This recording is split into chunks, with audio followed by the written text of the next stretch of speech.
aprila, v mesecu, ko praznujemo dneve mladinske književnosti, svetovne dneve knjig in ko se je že malo ogrelo, potujemo v Afriko.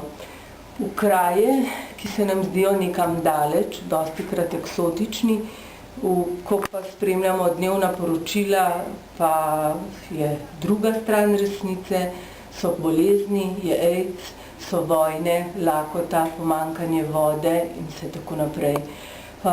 Naredili smo izbor starejših, novejših knjig, ki so jih izdali različne založbe. Ugotavljamo, da pravzaprav med njimi ni prav pravih afriških avtorjev, da z vsem, kar se srečujemo preko posrednikov. Če imamo pravljice, so prevedene iz angleščine.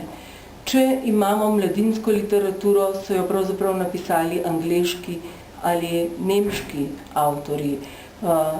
Edina, ki je pravzaprav čisto, bi rekli, prava afriška, ki jo je napisala Afričanka, je Beverly Naidoo knjiga Druga stran resnice. Po tej knjigi je tudi dobila naslov današnja čajanka. Avtorica se je rodila v Južnoafriški republiki in je potem začela sodelovati z različnimi krajšimi zgodbami. Sedaj živi v Londonu, kamor se stekajo vse poti iz severne, južne, zahodne, vzhodne Afrike in je pa hkrati v tej knjigi povezano politična situacija, dva otroka doživita čisto na začetku hudo nesrečo.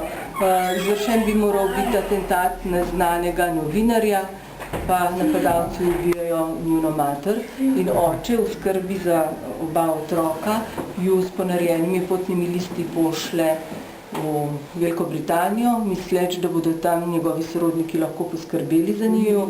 Seveda se zgodba zaplete, ona dva sama ostaneta v tem neznanem svetu, dobro, da znata angleško, ker pripadata višjemu sloju, potem se postopno stvari odpletejo.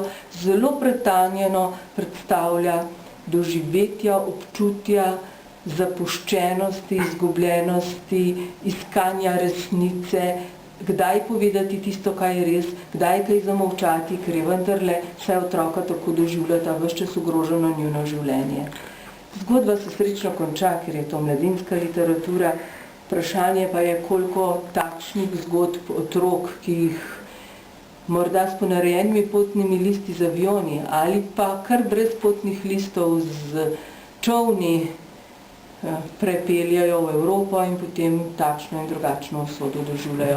Katera je tista stran resnice, katera je prava resnica, lepe pokrajine, lepi potopisi ali tale kruta resnica. Vsem tem bomo danes nekaj rekli, vsi skupaj, tisti, ki se srečamo. Še to me zanima, gre tukaj za temnopolto avtorico ali je belka?